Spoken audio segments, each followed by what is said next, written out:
Hello guys, good morning, ano? Lulutuin natin ngayon is pinakbet with itag. Yan, no? Yung itag natin galing kay Sir Itag TV, no? Yan. Umpisa na natin.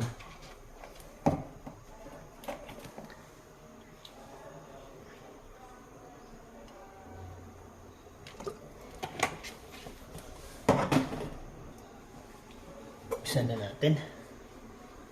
Sibuyas. Bawang.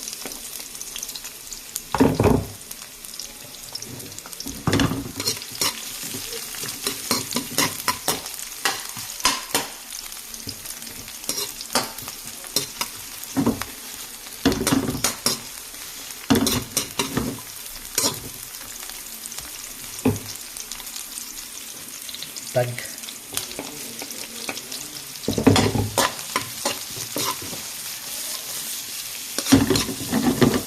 Babasin lang natin yung aroma niya bago natin lagay yung mga gulay-gulay niya, no? Mga ka-idol. Kakusina dyan, no?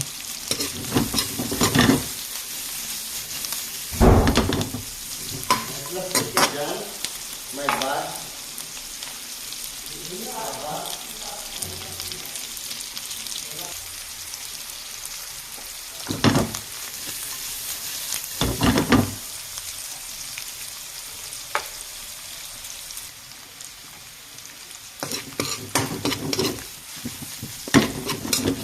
Medyo nag-brown na yung garlic niya at saka sibuyas.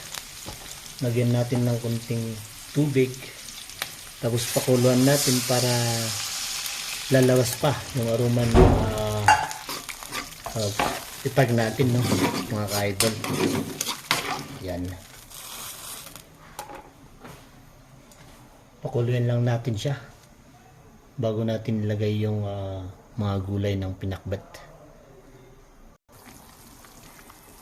Iyan, kumukulo na mga ka-idol, no?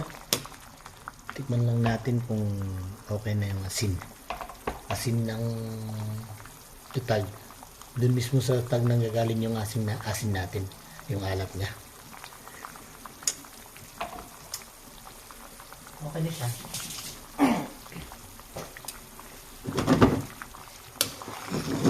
Lumabas yung aroma niya. Lagay na natin yung pakbet, gulay ng mga pakbet, no? Nandiyan na rin pala yung kamatis natin, no, mga ka-idol. Iyon, no? Mikos lang natin. Iyon.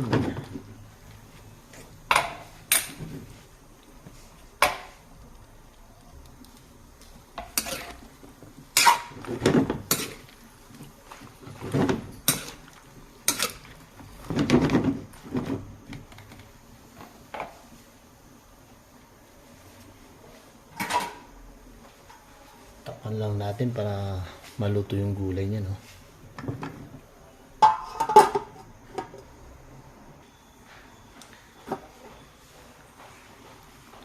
Natin yung paminta.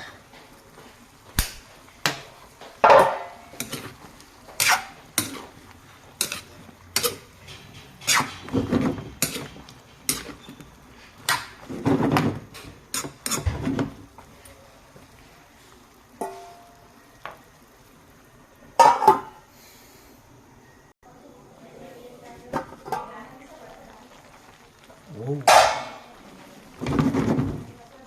Lagyan lang natin ng oyster sauce, konti lang.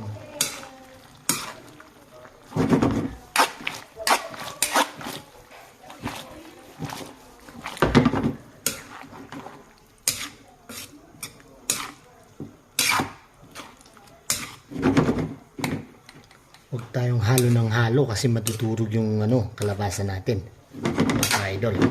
Yan. Naamoy natin yung aroma ng itag, no, mga ka-idol, no? Takpan lang natin ulit siya kasi konti pa, medyo matigas pa yung sitaw natin.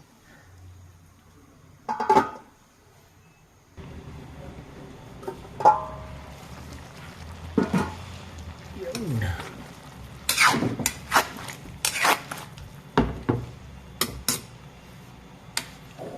Ready to serve na mga ka-idol.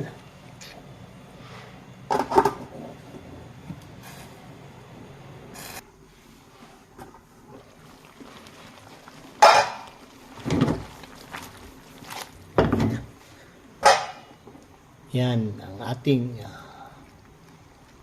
pinakbet with ating Igorot Delicacy Itag from Itag TV. Shoutout sa iyo, sir, no? Yan. Ready to serve na. Kain na po. Thank you. So paki-follow, like, and share sa ating YouTube channel, Chicken Pats La Cocina, no? Sa Facebook natin. Thank you. Sa ka-reels dyan, pa-follow, no? Thank you.